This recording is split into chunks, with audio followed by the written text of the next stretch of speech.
Rencontre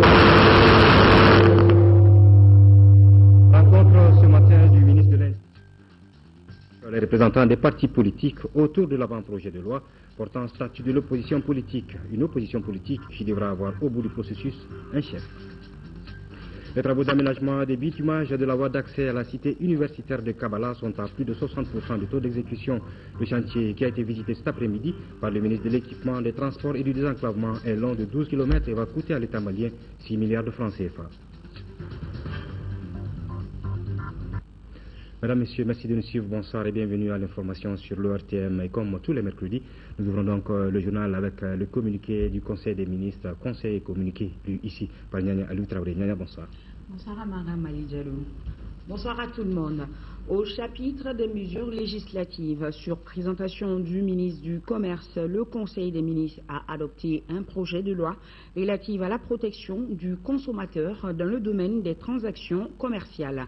La protection du consommateur est régie par les principes directeurs issus de la résolution de l'Organisation des Nations Unies qui reconnaît aux consommateurs le droit à la satisfaction des besoins essentiels, le droit à la sécurité sanitaire, le droit à l'information, le droit au choix, le droit à la représentation, le droit d'être entendu, le droit à l'éducation à la consommation, le droit à la réparation des torts et le droit à un environnement sain. Notre pays, membre des Nations Unies, est conformément à ses engagements à fait de la protection du consommateur une de ses priorités majeures. Il a ainsi créé de nombreux services publics dont les missions prennent en compte la protection du consommateur, chacun dans son domaine de compétence. Il a également adopté différents textes législatifs et réglementaires contribuant à la protection des droits du consommateur. En vue d'assurer une meilleure protection du consommateur dans le domaine des transactions commerciales, il est apparu nécessaire de consacrer les efforts et engagements de l'État dans un cadre approprié. Le présent projet de loi adopté s'inscrit dans ce cadre. Il vise à faire reconnaître, à faire observer les droits du consommateur et à garantir la protection et la défense de ses intérêts à l'occasion des contrats commerciaux. Il institue des mesures permettant d'assurer l'information appropriée et claire du consommateur sur les biens et services qu'il acquiert ou utilise. Il fixe les conditions et les procédures relatives à la réparation des dommages ou préjudices subis par le consommateur par l'adoption de normes de conduite strictes, les personnes qui s'occupent de la production des biens et services ainsi que de leur distribution. Il vise enfin à mettre un frein aux pratiques commerciales abusives des entreprises lorsque celles-ci sont préjudiciables aux consommateurs. Le projet de loi permet aussi d'assurer la représentation du consommateur à travers les associations légalement constituées. Enfin, il fait la démarcation entre les textes régissant la concurrence et ceux relatifs à la protection du consommateur. Au chapitre des mesures réglementaires, sur les rapports du ministre des Affaires étrangères, de l'intégration africaine et de la coopération internationale, le Conseil des ministres a adopté un projet de décret déterminant le cadre organique de la direction des affaires juridiques. La direction des affaires juridiques créée en 2000 a pour mission d'élaborer les éléments de politique nationale en matière de négociation, de conclusion, de ratification, d'interprétation et de gestion des accords et traités internationaux, de suivre les contentieux y afférents, d'assurer la coordination et le contrôle de la mise en œuvre de cette politique. Son cadre organique, déterminé pour 5 ans par le décret numéro 00617 PRM du 14 décembre 2000, n'est plus adapté aux nouvelles exigences nées de la restructuration du département des affaires étrangères, de l'intégration africaine et de la coopération internationale qui a eu pour effet, entre autres, d'accroître considérablement les activités de la direction des affaires juridiques. L'adoption du présent projet de décret vise à rendre fonctionnelle la direction des affaires juridiques pour les 5 prochaines années en la dotant de moyens humains nécessaires à l'accomplissement de ses missions. Au chapitre des mesures individuelles, le Conseil des ministres a procédé aux nominations suivantes. Au titre du ministère des Domaines de l'État, des Affaires foncières et du patrimoine, chef de cabinet. Abdoulaye Diabaté, journaliste. Conseiller technique, Sékou Traoré, magistrat. au titre du ministère de l'économie numérique, de l'information et de la communication. Conseiller technique, Alassane Suleiman, journaliste, réalisateur. Au chapitre des communications, au titre de la primature, le Conseil des ministres a déclaré la journée du 25 juillet 2014, journée de deuil national en hommage aux victimes des événements dans la bande de Gaza, Palestine, en solidarité avec le peuple palestinien. Au titre du ministère de l'économie et des finances, le Conseil des ministres a attendu une communication relative aux dispositions prises pour la création d'un fichier central des exonérations fiscales et douanières. Dans le souci de respecter les conventions internationales que le Mali a signées, de favoriser les investissements, de préserver le pouvoir d'achat et les unités de production nationales, le gouvernement de la République du Mali a adopté une politique d'exonération fiscale et douanière. Le dispositif qui s'est traduit concrètement dans ce cadre par des exonérations fiscales et douanières comporte notamment les conventions multilatérales et bilatérales, les accords de projet, le code minier, des investissements, des impôts, des douanes, la loi sur la promotion immobilière, les conventions particulières, les décrets et arrêtés. Ces exonérations fiscales et douanières accordées constituent des subventions indirectes concernant la participation de l'État dans la mise en œuvre des activités économiques, sociales, culturelles et diplomatiques. Par ces subventions, l'État consent d'énormes sacrifices financiers pour favoriser la consommation, soutenir la production et la compétitivité de l'économie et des secteurs sociaux comme l'eau et l'électricité, les denrées de première nécessité, en les rendant accessibles aux consommateurs à faible revenu. À cet effet, les exonérations fiscales et douanières se sont élevées à 231 milliards de francs CFA en 2011, à 229 milliards de francs CFA en 2012 et à environ 460 milliards de francs CFA en 2013. Cependant, les exonérations créent dans certains cas une concurrence à la production nationale, des distorsions sur le plan économique et peuvent constituer des risques budgétaires et une contrainte majeure à la mobilisation des recettes fiscales. Il y a lieu aujourd'hui de s'interroger sur le coût budgétaire réel des exonérations et les bénéfices que l'économie malienne en tire et sur leur impact social et environnemental. Il apparaît cependant que l'évaluation des exonérations pose des difficultés en raison essentiellement de l'absence d'informations fiables liées à la faiblesse de l'informatisation des procédures d'octroi et de suivi des exonérations. En effet, malgré l'informatisation des services techniques du département de l'économie et des finances, seul le service des douanes dispose d'une application opérationnelle de gestion des exonérations. Pour toutes ces raisons, le gouvernement du Mali s'est engagé avec le FMI à créer un fichier central des exonérations fiscales et douanières. Le fichier central est une base de données relative aux exonérations fiscales et douanières. Il a, entre autres, pour objectif de rendre disponible à partir de la base de données des informations fiables et à bonne date sur l'ensemble des catégories d'exonération, de contribuer à une meilleure gestion et un meilleur suivi des exonérations, de contribuer à partager les informations du fichier central entre les différents utilisateurs, de vérifier le respect des engagements souscrits par les bénéficiaires d'exonération. Voilà, Amara Mali Diallo, c'est qu'on pouvait retenir de ce Conseil des ministres. Merci Nyanya Aliou Traoré. Vous venez donc de le suivre dans le communiqué du Conseil des ministres. Le gouvernement du Mali a adopté un projet de loi portant protection du consommateur. Le Mali rejoint ainsi le cercle restreint des pays qui s'engagent à protéger leurs citoyens en respectant leurs principaux droits mondialement reconnus aux consommateurs. Les membres du groupe de pilotage du plaidoyer de la loi portant protection des consommateurs félicitent le gouvernement à travers le ministre du Commerce qui s'est engagé dès le départ à porter à terme le dit projet. Et puis à suivre après ce journal les explications du ministre du Commerce Abdelkarim Konaté sur l'adoption de ce projet de loi. Dans le cadre de la recherche d'une solution juste, équitable et durable aux douloureux problèmes du nord de notre pays et en droite ligne de l'accord préliminaire de Ouagadougou du 18 juin 2013 et de l'offre de médiation de l'Algérie, le gouvernement malien a dépêché une mission à Alger pour conduire des pourparlers inclusifs intermaliens avec les groupes armés. À la veille de la fin du premier round de ces pourparlers, le président de la République initie une large consultation des institutions de la République, des corps constitués et des différents segments du corps social. Ces rencontres visent à un partage d'informations pertinentes sur le processus et à requérir les avis et suggestions des interlocuteurs du président de la République. Cette série de rencontres a débuté cet après-midi avec la hiérarchie militaire. Le chef d'état-major général des armées donne plus de précisions sur les échanges avec le chef de l'État. Général de division Mahaman Touré est au micro de Ibrahima Traoré.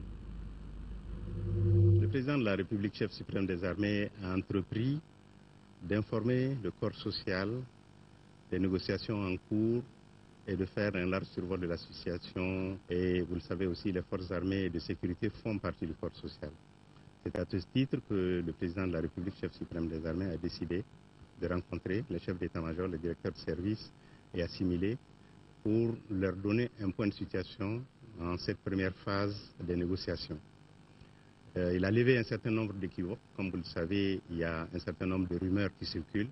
Il était nécessaire que la bonne information soit donnée aux chefs militaires et qu'ils véhiculent ces informations au niveau des troupes pour que nous puissions avoir la bonne information. Le deuxième élément d'information qu'il nous a donné, c'est renouveler sa confiance aux forces armées et de sécurité et réitérer ses attentes pour ce qui nous concerne dans le processus d'accompagnement de ce processus politique. Voilà, demain, le président Ibrahim Boubacar Keïta rencontre les présidents des institutions de la République, les partis politiques, la société civile, les ambassadeurs des pays musulmans accrédités au Mali et les notabilités. Et puis le contenu de ce communiqué dans le cadre de la politique d'information et de communication sur le dialogue national inclusif. Le ministère de l'économie numérique, de l'information et de la communication a été mandaté par la primature en lien avec le ministère de la Réconciliation nationale pour piloter l'organisation des journées d'études sur la problématique quelle construction politique dans la zone sahélo-saharienne. Cet événement organisé avec l'appui de la MINUSMA, de la Fondation Friedrich Ebert Stiftung et de la Promédiation se tiendra du 24 au 26 juillet 2014 au Centre international de conférence de Bamako. Au cours de ces journées, placées sous la présidence de M. le Premier ministre Moussa Mara, chef du gouvernement, plusieurs ateliers se tiendront sur des thèmes pertinents de l'heure et exposés par des experts de haut niveau. L'objectif recherché par ces journées est de permettre, avec l'apport de chercheurs et experts maliens et étrangers, la mise en commun d'une réflexion sur les différentes initiatives de dialogue et de négociation qui viennent de s'ouvrir afin d'échafauder un processus de paix cohérent et efficient. La presse nationale et internationale est vivement conviée à ces importantes réunions mises en place terminées à 9 h. Le chef du gouvernement a reçu cet après-midi en audience les membres de la haute cour de justice chargés de juger les présidents et les ministres. Au Premier ministre, les membres de cette cour ont exposé les difficultés de leur institution. Occasion pour le président Abdraman Nyanga de demander l'accompagnement du gouvernement pour un fonctionnement normal de la haute cour de justice. Reportage de Tchemogo Sagara. Mise en place en avril dernier, cette haute cour de justice compte 18 membres, dont une femme. À ce jour, l'institution n'a ni siège ni de moyens pour son fonctionnement normal. Ces membres ont besoin de renforcement de capacités pour faire face aux difficiles missions que la loi les a confiées. Dans le but de surmonter ces difficultés, les membres de la Haute Cour de justice sollicitent l'accompagnement du chef du gouvernement qui le rencontre pour la première fois. Ce n'est pas tellement la faute du gouvernement parce que la Haute Cour n'était pas dans le budget 2014. Maintenant, nous sommes en train de voir avec le Premier ministre et le gouvernement les conditions de l'installation et de l'opérationnalité de cette institution, qui est une institution permanente comme les autres institutions de la République. L'Assemblée nous a prêté des locaux où on travaille.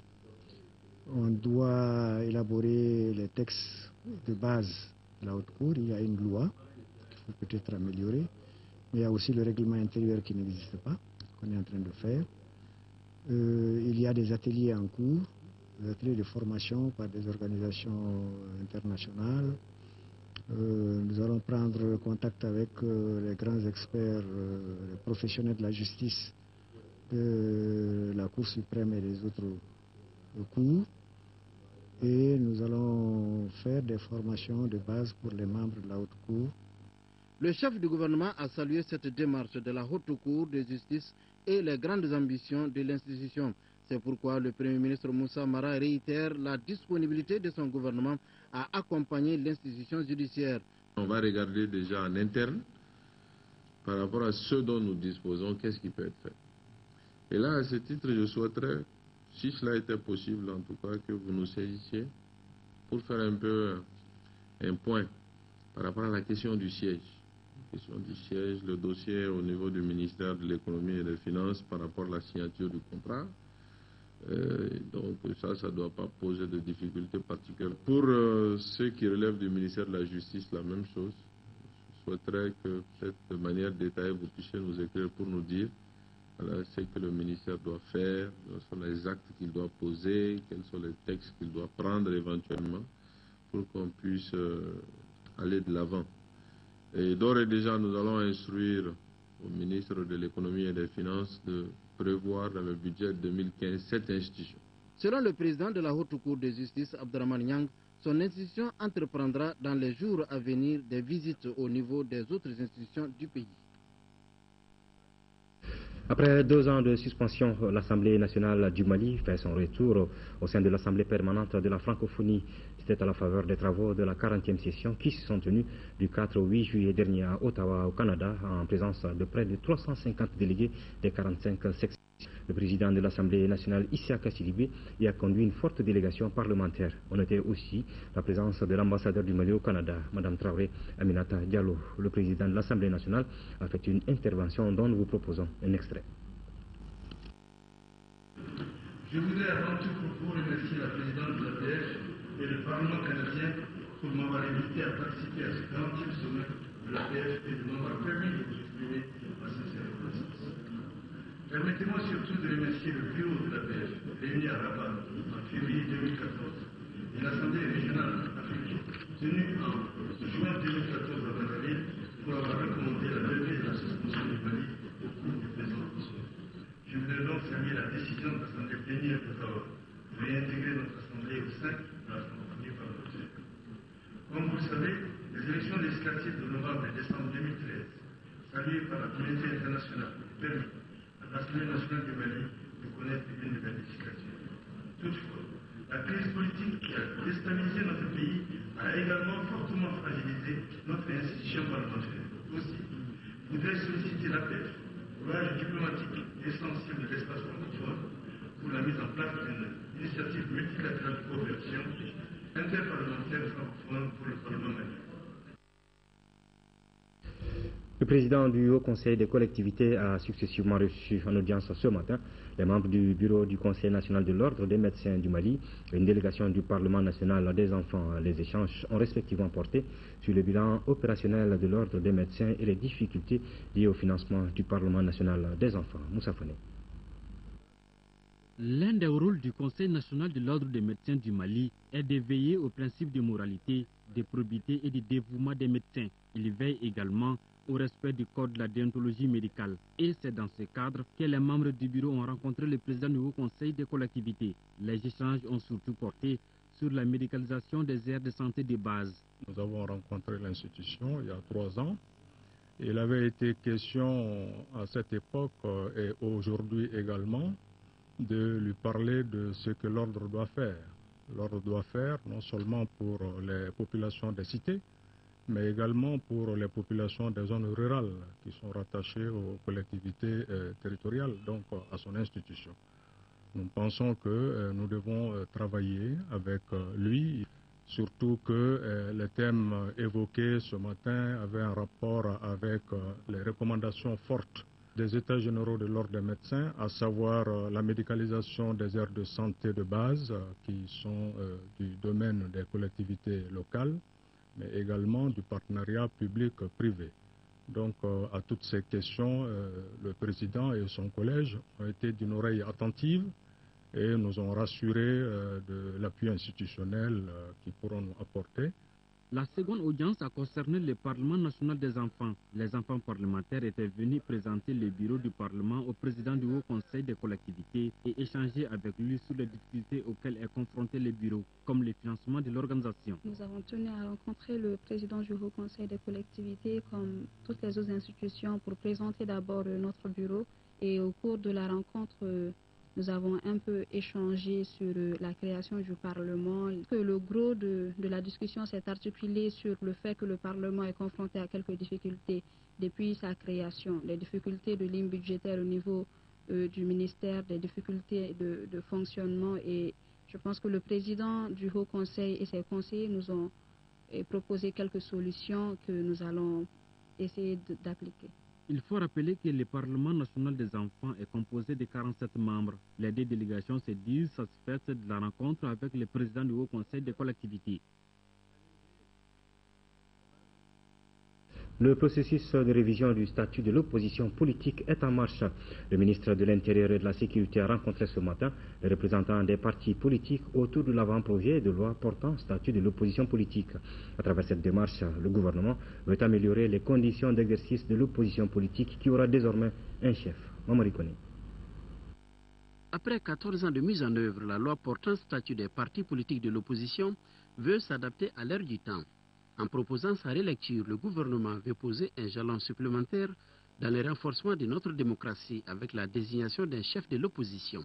La loi 0047 du 13 juillet 2000 portant statut des partis politiques de l'opposition a révélé au cours de son application quelques insuffisances, et pour conforter le système démocratique dans notre pays et permettre à l'opposition de mieux organiser son action, le ministère de l'Intérieur et de la Sécurité a initié une relecture de cette loi.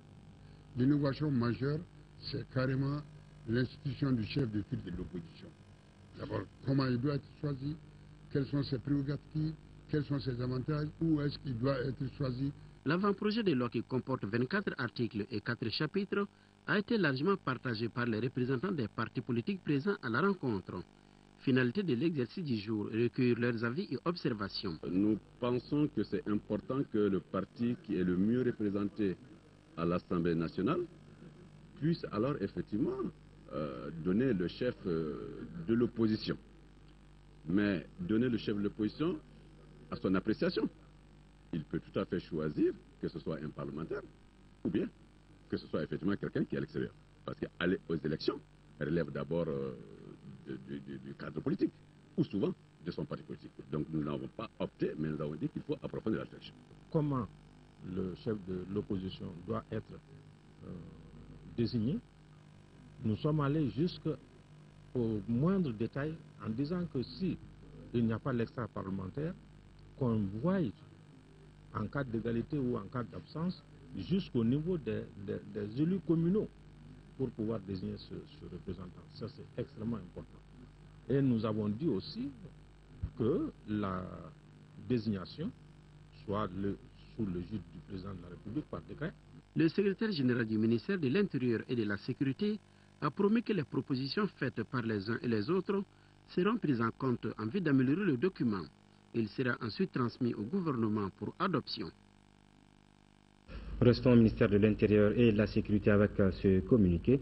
Le ministre de l'Intérieur et de la Sécurité convie en réunion les membres de la Commission nationale d'observation de la Lune chargée de la fixation des dates des fêtes musulmanes le dimanche 27 juillet 2014 à partir de 18h30 dans la salle de conférence de son département. Il est par ailleurs demandé aux imams des mosquées et à tous fidèles qui apercevraient le croissant lunaire d'en aviser la commission locale d'observation de lune de sa circonscription qui à son tour informera après vérification la commission nationale avec précision des noms, adresses et qualité des témoins. Les lignes téléphoniques 20 22 42 12, 20 22 42 27, 20 22 34 09 seront disponibles pour toute communication éventuelle avec la Commission nationale. Des numéros que vous voyez sur votre petit écran. Les lignes téléphoniques suivantes donc pourront être consultées. Il est à rappeler que tout témoignage en cette circonstance pour éclairer la Commission nationale dans sa décision est un devoir religieux. Les travaux d'aménagement et de bitumage de la voie d'accès à la cité universitaire de Kabala avancent normalement. Les travaux de revêtement et de raccordement seront terminés dans un mois. Le ministre de l'Équipement, des Transports et du Désenclavement a visité cet après-midi le chantier long de 12 km. À la date d'aujourd'hui, les responsables de l'entreprise BECM estiment à plus de 60% le taux d'exécution qui va coûter à l'État malien 6 milliards de francs CFA. Mohamed Diarra. Nous sommes à Kabala. Le ministre Koumaré et le député Yacouba Traoré constatent l'évolution des travaux d'aménagement et de bitumage de la voie d'accès à la cité universitaire de Kabala. Les données des responsables de l'entreprise en charge des travaux rassurent. On est à près de 63% d'évolution. Sur la voie d'accès, on a commencé déjà le bitumage, comme vous avez vu. Sur un côté, on est à moins d'1 kilomètre du PK0. Et sur l'autre côté, dans un mois, on arrivera au PK0 plus 522, comme le ministre l'a dit. Il y a aussi les voies intérieures. Les voies intérieures la chaussée est pratiquement finie. Nous sommes en phase de revêtement. Cet élan doit être maintenu pour que les travaux sur le site ne soient pas un handicap début octobre prochain, date d'ouverture de la cité universitaire. L'entreprise a fait beaucoup d'efforts pour vraiment avancer et pour essayer de satisfaire notre préoccupation, c'est-à-dire de faire en sorte que la route ne bloque pas l'entrée de l'universitaire. Mais l'autre aspect sur lequel nous nous interrogeons aussi un peu, c'est on voudrait s'assurer que la qualité a été respectée sur toute la ligne. Ils viennent de nous rassurer qu'au maximum dans un mois, ils feront directement la connexion jusqu'au PK 0,5. 0,50, c'est-à-dire à peu près à un demi-kilomètre de l'arrivée de la ville où nous avons quelques problèmes avec le déguerpissement des gens. Le représentant de l'Assemblée nationale s'est dit déterminé à accompagner toute initiative du gouvernement allant dans le sens du développement. On est quand même satisfait, bien vrai qu'on est à 62% environ pour un délai normal de 144% de délai consommé. Mais je pense que l'objectif essentiel, c'est vraiment de permettre aux usagers, aux populations, d'être à l'aise, surtout en cette période hivernale aussi difficile pour l'exécution des travaux. La fin de ce tronçon, long de 12 km, devra rallier le village de Kabala aux autres villages environnants. Il coûtera près de 6 milliards de francs CFA à l'État. Je vous le disais il y a quelques instants, les 24, 25 et 26 juillet prochains se tiendront les journées de réflexion sur la crise malienne. Quels sont les objectifs, les enjeux, les attentes de ces journées? Les réponses avec le coordinateur de dite journée, le docteur Oumar Keïta, au micro de Mamoudou Sidibé. L'objectif de ces journées, pour moi, c'est d'ouvrir un espace de réflexion et de débat autour des enjeux politiques, économiques, sociaux, sécuritaires dans l'espace sahélien. Et c'est aussi d'offrir, c'est que je dirais, d'offrir un lieu d'échange entre les autorités maliennes et les experts pour trouver des solutions dans le problème du Nord. Qui vont participer à ces journées?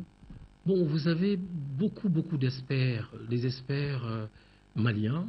Quand je parle d'experts maliens, vous avez Doulaye Konaté, historien archéologue, qui est l'ancien recteur de l'université de Bamako. Vous avez le professeur Issa Kabalayo, qui a été chef du département des sciences humaines de l'ISFRA.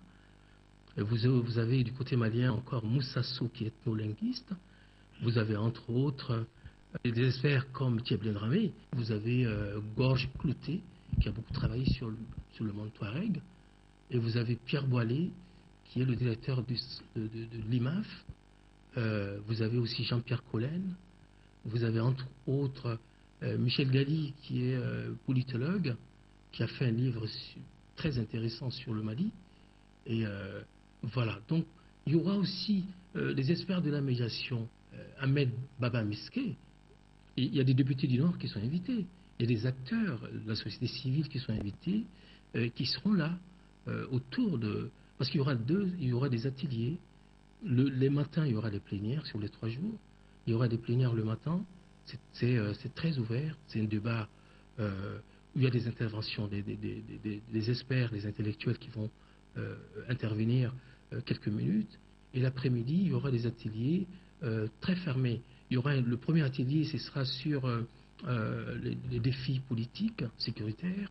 Et le deuxième atelier, ça c'est sur la négociation intermalienne, où il y aura, qui sera quand même présidé, disons-le, par Bintou Sanankwa, une grande historienne malienne. Et le troisième atelier sera présidé par Doulaye Konaté, ancien recteur de l'université de Bamako, sur les solutions durables. Et quatrième atelier, c'est sur la réconciliation, la communication et l'information. C'est-à-dire aussi montrer le rôle des médias dans la réconciliation. La BCEAO veut aller en guerre contre les faux monnayeurs. L'institution financière dit constater la persistance et l'ampleur de l'utilisation des images des billets de banque à des fins commerciales, notamment la fabrication de portefeuilles. Le directeur national de la BCEAO était ce matin devant la presse pour expliquer le caractère illégal de ce commerce et les dispositions législatives qui répriment le phénomène. Dans les jours à venir, la BCEAO va adopter une nouvelle loi commune aux 8 pays de l'UEMOA sur le faux monnayage pour alourdir les sanctions. Bourama Traoré. Des portefeuilles ou porte-clés conçus à partir des images des billets de banque émises par la Banque centrale des États de l'Afrique de l'Ouest, cela s'appelle les reproductions. C'est un commerce illégal qui persiste et prend de l'ampleur. Pourtant, le phénomène est interdit par les dispositions de la loi en vigueur, notamment les articles 92 et 93 du Code pénal du Mali. Face donc au faux monnayage, la BCEAO décide de réagir. La BCEAO a décidé d'initier des actions de communication à l'endroit du public pour, premièrement, le sensibiliser sur le caractère illégal de la reproduction des images des billets et la distribution de telles reproductions. Deuxièmement, l'inviter à ne pas acquérir ces articles fabriqués en violation de la loi. À l'encontre des auteurs des faits constatés et de leurs complices, la BCEAO a engagé les démarches nécessaires auprès des autorités compétentes pour que des poursuites judiciaires soient enclenchées. 3 pays sur les 8 de l'UEMOA souffrent le plus des reproductions des billets de banque. Il s'agit en l'occurrence du Bénin, de la Côte d'Ivoire et du Mali. De quoi justifier la décision de la BCEAO de renforcer son arsenal judiciaire. C'est ainsi que la banque va proposer un projet de loi sur le faux monnayage. Les sanctions vont être alourdies, mais il y a un aspect, une innovation. Ça va être l'incrimination de la perception de commission sur l'échange de billets. Pour être simple, le phénomène que vous observez dans les rues de Bamako, c'est-à-dire on échange des grosses coupures contre des petites coupures, moyennant commission. Alors, on avait du mal à réprimer le phénomène parce qu'il n'y avait pas de disposition légale explicite pour l'incriminer, mais cette fois, dans la nouvelle loi en cours de relecture, il y a une disposition qui prévoit des peines pour ceux qui se livrent à de telles activités. Si cette loi est adoptée, elle doit permettre à la Banque centrale des États de l'Afrique de l'Ouest de mieux lutter contre cette activité illégale et à la population de déceler la vraie monnaie de la force. Le contenu d'un autre communiqué avant de poursuivre cette édition, le collectif des associations islamiques du Mali par rapport à la situation en Palestine se dit profondément choqué par ces actes barbares, criminels et disproportionnés perpétrés par l'État sioniste d'Israël contre le peuple palestinien de Gaza.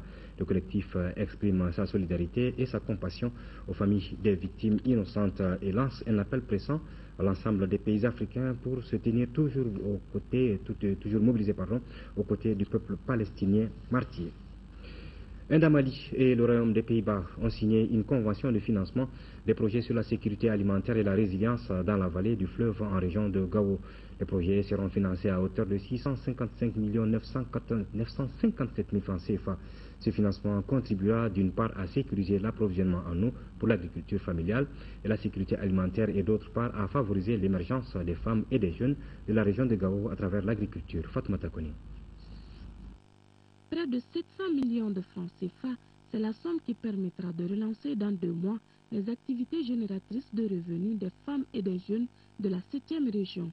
La somme a été accordée ce matin par le Royaume des Pays-Bas à 2 ONG de la place, notamment Indamali et Akas Gao. Ces populations sont actuellement dans une situation très difficile. Et donc cet appui, ça va leur permettre de reprendre les activités économiques, d'avoir un peu plus de confiance et de retrouver une vie presque normale. Il y a eu 60 propositions des différentes qui sont déjà venues. Tout le monde a des idées. On a envie de vraiment avancer en matière d'irrigation, de gestion de l'eau, en matière d'économie. Et je pense que c'est important que maintenant on peut dire OK, avec ACAS, avec ANDA, on y va, on vous confie, disons, un financement pour faire redémarrer et donner espoir. Pour les autorités régionales, cet appui vient à point nommé. Nous pensons que, au plan politique, il y a des choses qui sont en train de se décider. Il est important que les populations, qu'on les organise, qu'on les aide à retrouver le travail pour assurer leur survie. Et c'est ce que vous êtes en train de faire et je pense que l'action est vraiment louable. Ce fonds est destiné au financement des projets présentés par les communautés dans la zone d'intervention avec un quota de 20 à 25% pour les femmes et les jeunes. La plateforme du projet d'appui au développement des entreprises de transformation des produits alimentaires locaux a été lancée ce matin. C'est un cadre de concertation permanent des acteurs de la chaîne de valeur autour d'un centre d'intérêt commun en termes de résultats. Il est attendu une plus grande visibilité des produits locaux. Reportage de Alpha Maïga. Pour une meilleure compétitivité des entreprises de transformation agroalimentaire en Afrique de l'Ouest, c'est la vision première du programme d'appui au développement et à la compétitivité des entreprises de transformation. Il a été procédé au lancement de la plateforme au niveau du Mali. Une plateforme définie comme un cadre de concertation permanente des acteurs de la chaîne de valeur autour de centres d'intérêt. Ce projet est là pour aider les entreprises de transformation agroalimentaire à se mettre en plateforme d'innovation et à créer la compétitivité. Le but objectif du projet même, c'est d'industrialiser nos entreprises en fin de compte. En termes de résultats, il a attendu entre autres une visibilité des produits locaux d'une part et le renforcement des capacités techniques et de qualité d'une douzaine d'entreprises d'autre part. Le coût, c'est une centaine de millions de francs CFA qui a été financé par le CORAF. Zone d'intervention? Bamako, Ségou, Sikasso, Kouligo. Le projet d'appui au développement et à la compétitivité des entreprises de transformation agroalimentaire est implanté au Burkina Faso, en Côte d'Ivoire et au...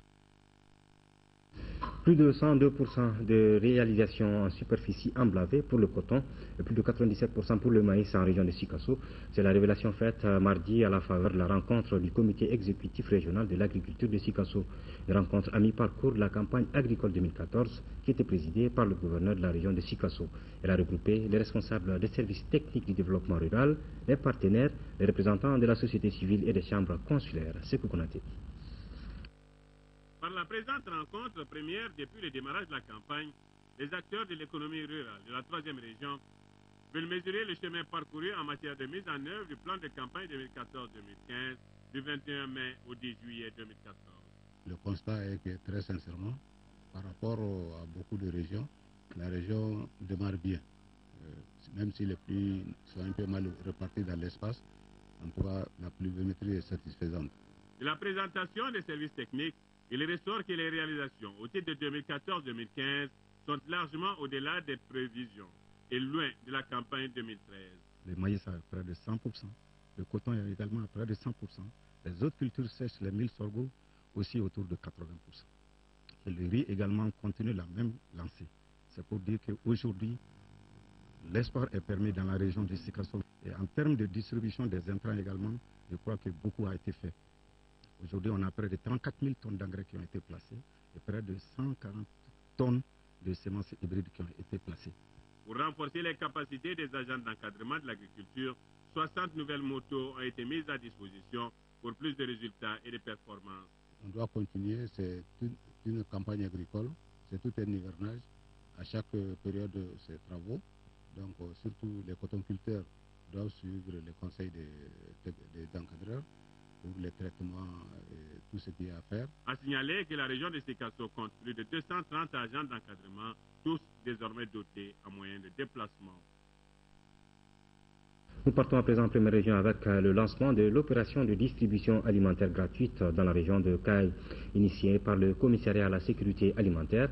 Cette opération va toucher plus de 229 000 personnes des 7 cercles de la région qui recevront chacune 18 kg de mil sorgho. Mais la première phase concerne les 4 cercles les plus touchés qui sont Djema, Caille, Yelimane et Nyoro du Sahel. Siaka Konaté. Cette cérémonie consacre le lancement de l'opération de distribution gratuite de 3100 tonnes de mil sorgho dans la région de Caille. Il s'agit des cercles de Djema, Nioro du Sahel, Yélimané et Kaï. Le cadre harmonisé finalement a retenu pour la région de Kaï les populations en phase 4 et phase 3 le chiffre de 229 000 et quelques qui ont besoin d'être assistés à raison de 18 kg par personne. Le commissariat à la sécurité alimentaire a confié les ciblages et la distribution à des ONG qui interviennent dans la région de Kaï depuis plusieurs années. L'association pour l'appui au développement global ADG qui s'occupe des cercles de Yélimané, Nioro du Sahel et Djema, le GRDR, groupe de recherche et de réalisation pour le développement, chargé du cercle de Kaï. Nous étions choisis pour le cercle de Kaï et le cercle de Kolokani. On vient de terminer pour le cercle de Kolokani et dès demain, nos équipes seront sur le terrain pour faire le ciblage. Comment vraiment faire parvenir les vivres au niveau des bénéficiaires? L'ADG a énormément d'espérance par rapport à ça. Au total, 41 communes en difficulté économique ont été retenues dans les 4 cercles pour cette opération. Une opération qui va toucher dans sa deuxième phase les 3 autres cercles de la région, à savoir Bafoulabé, Kenyeba et Kita. En première région avec la tenue hier mardi à l'hôtel Kamankolé de Kaï d'un atelier d'information sur le projet hydroélectrique de Gouina. L'objectif était de présenter aux participants le plan de gestion environnementale et sociale PGS, le plan d'action de réinstallation des populations qui seront déplacées par la mise en œuvre du PAR, va mobiliser la bagatelle de plus d'1,8 milliard de francs CFA. On retrouve Siaka Konaté. La réalisation du projet hydroélectrique de Gouina, dont la première pierre a été posée le 17 décembre 2013, entraînera le déplacement des 2 villages, 4 hameaux de culture, de la forêt classée de Bagoukou, des sites culturels, entre autres. C'est pourquoi l'OMVS a élaboré un plan de gestion environnementale et sociale. Cet atelier a été organisé pour informer les autorités régionales, locales, services techniques et populations riveraines sur les PGS. L'intérêt capital que revêt le volet environnemental et social commande que l'ensemble des acteurs impliqués dans la réalisation du projet hydroélectrique de Gouina s'approprient du PGS et que chacun, ce qui le concerne, joue sa partition. L'atelier a permis de définir les rôles et responsabilités de tous les acteurs impliqués dans la mise en œuvre du PGS. Il est attendu de l'atelier, entre autres, les résultats suivants. Les rôles du maître d'ouvrage des administrations sont clairement définis. Les administrations sont informées des relations qui les lient au maître d'ouvrage. La coordination des activités au niveau local bien précisée. Le plan de gestion environnementale et sociale, dont le coût global est estimé à 7 milliards de francs CFA, à 5 composantes, dont celle relative à la réinstallation et l'indemnisation des populations déplacées, assortie d'un plan d'action de réinstallation des parts qui nécessitera 1,822 milliard de francs CFA. Administration, collectivité, population, nous devrons travailler ensemble. Nous n'envisageons nullement de gagner sans votre appui qui est décisif. C'est tout le sens de notre rencontre d'aujourd'hui. Imari Matagara de rappeler aux uns et aux autres que les intérêts personnels étroits ne doivent pas prévaloir sur l'importance du projet. En 4e région, maintenant, 5 tonnes, c'est la quantité de poissons pêchés dans la cage flottante expérimentale de l'Office du Niger ce matin à Ségou. Le gouverneur de Ségou et le PDG de l'Office du Niger ont lancé les premières NAS. Cette première expérience a permis d'offrir 50 emplois aux jeunes de la région de Ségou. Les détails avec Dougou Fana Traoré. La pisciculture est un nouveau projet de 3 ans qui permettra d'exécuter plusieurs activités, dont l'aménagement et la mise en valeur des plans d'eau d'une part, mais aussi et surtout de réaliser un V, à savoir la combinaison de la pisciculture à la riziculture et à l'aviculture. Au vu des besoins croissants de la population, nous avons dit, pour trouver des sources de revenus, il faut développer également un programme durable de pisciculture. En rapport avec le ministère du Développement rural, qui nous a instruit de développer cette activité de pisciculture. 5 cages au total ont été installées dans la zone Office du Niger. Dans chaque cage, 10 à 16 000 alevins ont été ensemencés. Les cages flottantes, c'est la pisciculture intensive chez nous. Il s'agit de mettre des alevins de 10 grammes à raison de 70 000 à 100 000 au mètre carré. Et présentement, dans notre cas, nous avons mis 14 000 alevins dans la cage et nous n'avons eu qu'un pourcentage qui est 11% de mortalité. 10 jeunes par cage ont été installés en coopérative pour la gestion des charges. Les pêcheurs traditionnels ont demandé à être formés à cette nouvelle technique de pêche qui, selon eux, est plus rentable et moins fatigante. Ce que nous voyons aujourd'hui est une opportunité non seulement pour la jeunesse, dans le cadre surtout de création d'emplois, c'est aussi une opportunité, disons, d'assurer la sécurité alimentaire au niveau de la région et l'ensemble, disons, du Mali. Les 5 tonnes pêchées aujourd'hui ont été vendues sur place à 2000 francs le kilogramme. 4 millions et demi de francs CFA, c'est la valeur d'un forage réalisé par l'association des nouvelles bénéfices des habitants de Goudani en commune de Bamako. C'est un dos inauguré hier par les responsables de l'association en présence des autorités locales. Ce forage est équipé d'une pompe en motricité humaine pour un coût de 4 millions et demi de francs CFA. Sa réalisation permettre de résoudre en partie la pénurie d'eau dans le secteur de l'Afiabougou-Goudani, en commune 4 du district de Bamako. Les mots nous manquent pour pouvoir exprimer notre joie en recevant cette pompe. Vu la souffrance qu'on a endurée de l'Afiabougou-Goudani. Depuis janvier, on est coupé du robinet de l'énergie du Mali jusqu'au mois de juin. Donc 6 mois sur 12, on est en quête d'eau. Et je pense que l'eau est la source de vie. Et toute personne qui t'offre de l'eau, elle t'offre vraiment de la vie. En plus de ce forage, Vision Nouvelle a fait don de 6 motos, 4 tribunes et 250 chaises à ces cellules des communes 2, 4 et 5 du district. À chaque réunion, chacun apporte quelque chose. Moi, je ne suis pas là.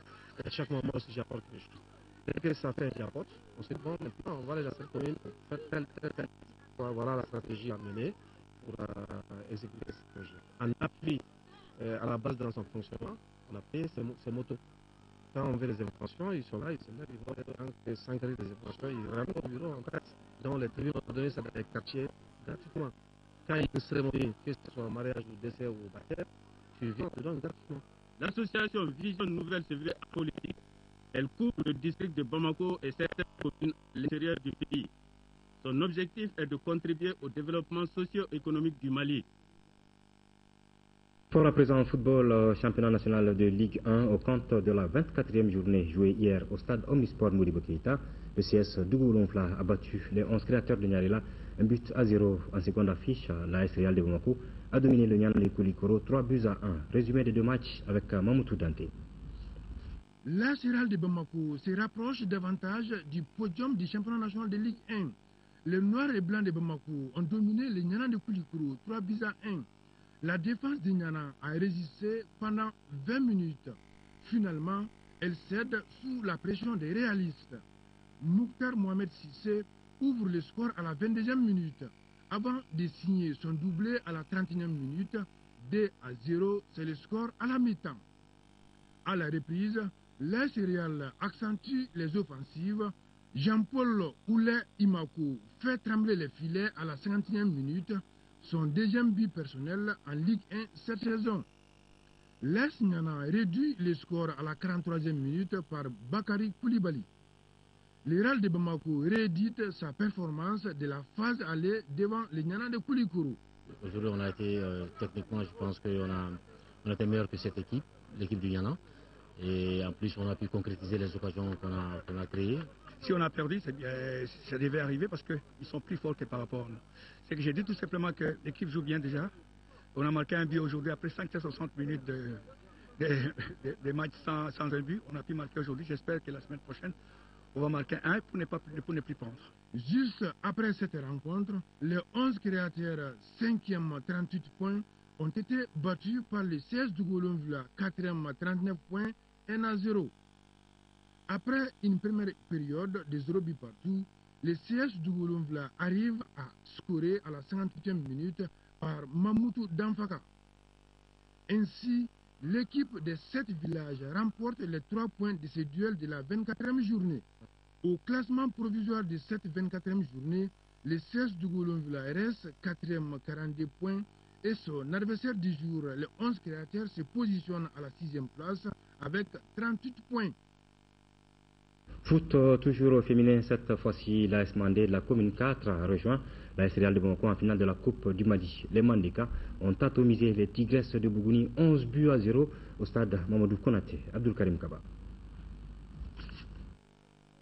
L'AS Mandé de la commune 4 n'a eu aucune difficulté face aux débutantes Tigresses de Bougouni au compte de la deuxième demi-finale de la Coupe du Mali.